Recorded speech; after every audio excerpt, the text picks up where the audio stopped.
And we'll stay on this topic, Alana. Thank you. That smog layer has been sticking around for days, as you know. And as we wait for a storm to come through, ABC4 meteorologist Noah Price explains how state leaders are trying to avoid these hazy days in the meantime.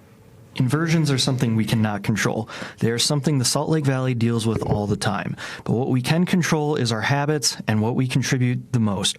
I spoke with Carrie Kelly, the associate professor in chemical engineering at the University of Utah, to find out what the biggest contributor is to our pollution. The biggest, if you divide up the pie in terms of where does all the pollution come from?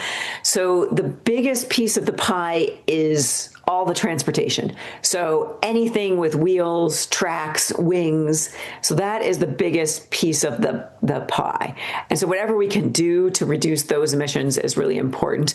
The next biggest... Well, these emissions have been decreasing thanks to government regulation. With the 2034 Winter Olympics on the horizon, I wanted to know what other actions can be taken. I spoke to Mallory Diaz-Vela, the program manager at UCare, who gave some insights on what she hopes UTA will do for the Olympics. So that's something we hope to see with the Olympics as well, is, maybe a possibility that if you are planning to go to one of the events as a spectator, that riding UTA gets you, either a reduced or a free ticket to that event. Or, and that goes for any of the sporting events that we have with a lot of the new sports like the hockey team as well, that if you can take UTA to a concert or to a sporting event, by taking UTA, you get a reduced or even a free trip on that transit ride, and then also potentially a free or reduced ticket to the event.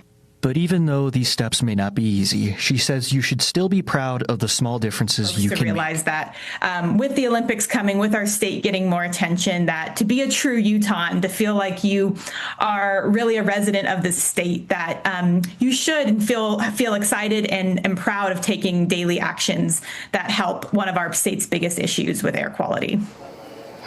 And it goes to show that even just making the smallest differences within our community, especially in the Salt Lake Valley, can help go a long way into combating that air pollution. Reporting from the studio, meteorologist Noah Price, ABC4 News.